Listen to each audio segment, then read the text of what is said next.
संत दुर्लभनाथ जी आश्रम के महंत श्री मंगलनाथ जी, मंच पर आसीन विश्व हिंदू परिषद और राष्ट्रीय स्वयंसेवक संघ के अधिकारीगण, इस समारोह में उपस्थित संघनिष्ठ और आज जिस उद्देश्य को लेकर सर का यहाँ पर बातें हमें मिला है वो बहुत गंभीर और चिंतनीय विषय है, जिस पर बहुत ही गहराई से, बहुत ही सूक्ष्मता से, जिस ढंग से राष्ट्रीय स्वयंसेवक संघ और विश्व हिंदू परिषद काम करती है, उस शैली में बहुत ही ओजस्वीपूर्ण ढंग से जो बात रखी गई है, उस बात पर हम सभी को चिंतन करना चाहिए। चिंतन इस रूप में बहुत आवश्यक हो गया है कि जब विश्व परिवर्तन के दौर से गुजर रहा है और इस परिवर्तन के दौर में बहुत सारी चीजें बन रही हैं और बिगड़ रही हैं, और इस बनती बिगड़ती हुई परिस्थिति में हमारे अस्तित्व को बहुत बड़ा खतरा है, और उस खतरे को खत्म करने के लिए हमें सजग होना पड़ेगा। ये सजगता आखिर आएगी कहां से?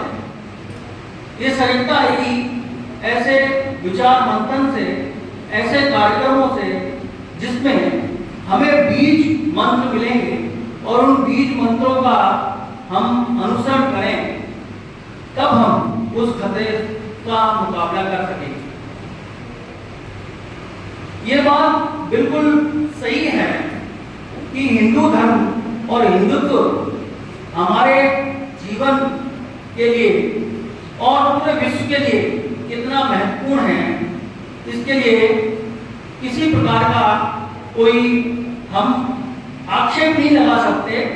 बहुत सारे संगठन हैं जो इस दिशा में काम कर रहे हैं, कटघरे भी खड़ा करते हैं, परंतु अगर हम हिंदू धर्म की और हिंदुत्व की वैज्ञानिकता की बात करें, सदाचार की बात करें, कितना जबरदस्त प्रभाव है आपको आचरण देखेगा। जब 200 साल पहले बंधुआ मजदूर इस नाते से जिसको गिरमिटिया मजदूर करते थे, उत्तर प्रदेश के बिहार से हजारों ने लाखों लोगों को अंग्रेजों ने फिजी में, मॉरिशस में, त्रिनिदाद में, गियाना में, सूरीनाम में लेके गए। 16-16 घंटा, 18-18 घंटा उनको मजदूरी का उनका जबरदस्त यातनाएं देकर उनसे काम करवाते थे। लेकिन जो सारे गिरमिटिया मजदूर गए थे, अपने साथ रामचरितमानस और हनुमान चालीसा लेके गए थे। जितने उनकी बस्तियां थे, कहीं 100 लोग रहते, कहीं 200 लोग रहते, जो कुछ है। रात को भोजन होने के बाद थोड़े समय के लिए क्यों हुआ कि रामचरितमानस को चौपाई गाना, हनुमान चालीसा का पाठ करना इनका नित्य कर्म था। अंग्रेजों ने अत्याचार किए, ईसाई मिशनरी भेजे, पैसे का प्रलोभन दिया, डराया, धमकाया कि लोग को ईसाई बन जाए। लेकिन उस हनुमान चालीसा के कारण और रामचरितमानस के कारण जितने लोग गए, 99% आज भी हिंदू है। इतना जबरदस्त प्रभाव भगवान राम का है। और सारी दुनिया का अगर विचार करेंगे तो वे हिंदू नहीं है, तो दुनिया के ईसाई हो, मुसलमान हो, वो भी राम को बसते हैं। आप कहेंगे क्या बात करते हैं? देखिए, अपना दक्षिण पूर्व एशिया है। दक्षिण पूर्व एशिया में राम की पूजा होती है, राम का महत्व है। सुदूर अमेरिका खंड में हम जाएंगे, दक्षिण अमेरिका में, तो दक्षिण अमेरिका में चिली है, पेरू है, वेनेजुएला है, कोस्टारिका है, मेक्सिको है। कुछ जगह मय सभ्यता है, कुछ जगह इनका सभ्यता है, कुछ जगह अaztec सभ्यता है। तो चिली और पेरू में जो इनका सभ्यता है, वहां आज भी कुछ जनजाति क्षेत्र में राम सीतोत्सव होता है। तो राम जी का महिमा वहां भी पहुंचा। मूल धर्म से ईसाई बन गए। अपना पड़ोसी एक देश है थाईलैंड, थाईलैंड की राजधानी है बैंकॉक। लेकिन इसके पहले थाईलैंड की राजधानी थी, उस राजधानी का नाम था अयुथिया। अयुथिया माने अयोध्या, थाई भाषा में अयुथिया हो गया। थाईलैंड का राष्ट्रीय ग्रंथ रामायण है। अपने रामायण में दुखांत है, लेकिन थाईलैंड के रामायण में सुखांत है। चलो थोड़ा सा फर्क हो सकता है। जो थाईलैंड का राजा है, अभी 15वां राजा हो गया, लेकिन इसके पहले 3 साल पहले जो राजा थे अतुलतेज, तो अतुलतेज महाराज जी कहते थे कि मैं अतुलतेज महाराज, मैं 14वां राम हूँ। और अभी जो उनका बेटा राम राजा बना है वो कहता है मैं 15वां राम हूँ। तो थाईलैंड 95% के सारे थाई लोग राम को अपना आदर्श मानते हैं। चलो वो तो बौद्ध है, अपने साथ भाई भाई का रिश्ता है।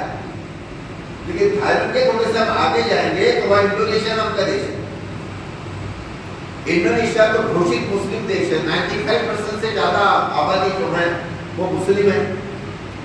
भारत की बात अगर करेंगे तो हमें रस्तान का नाम मालूम है, रहीम का नाम मालूम है, जिन्हें राम और कृष्ण के सभा में आने के वचन गाए। औरंगजेब की एक बेटी थी ताज बीबी, उसने तो नंद की कुमार कुर्बान तुम्हारे सूरत पर ईश्वरी जी का एक भजन भी लिखा। ऐसे कुछ मुसलमान है हाथ में गिनती करते हुए। जिस इंडोनेशिया में 95% ज्यादा मुसलमान है, जो घोषित मुस्लिम देश है, उस इंडोनेशिया के सारे मुसलमान दुनिया का सर्वश्रेष्ठ आदर्श महापुरुष आज भी भगवान राम को मानते हैं। इंडोनेशिया का नाटक, इंडोनेशिया का सिनेमा, इंडोनेशिया का उपन्यास, इंडोनेशिया का कविता, चित्रकला, उसका सभी का आधार रामायण है। राम के रोड में बसा हुआ है। केवल राम ही नहीं, घोषित मुस्लिम देश है, लेकिन हिंदू धर्म अभी भूला नहीं है। अपनी देवताएं भूले नहीं। आपको आश्चर्य लगेगा, भारत की राजधानी दिल्ली है, इंडोनेशिया की राजधानी हम सब जानते हैं जकार्ता है। तो जकार्ता का पहले नाम था जोगकर्ता। जोगकर्ता कहां से हुआ? योद्धकर्ता से हुआ। योद्धकर्ता कहां से आया? अयोध्याकर्ता से जकार्ता बन गया। चलो ये तो बात छोड़ो, लेकिन जैसे जकार्ता जो इंडोनेशिया की राजधानी है, उसका जो मुख्य रेलवे स्टेशन है, उस रेलवे स्टेशन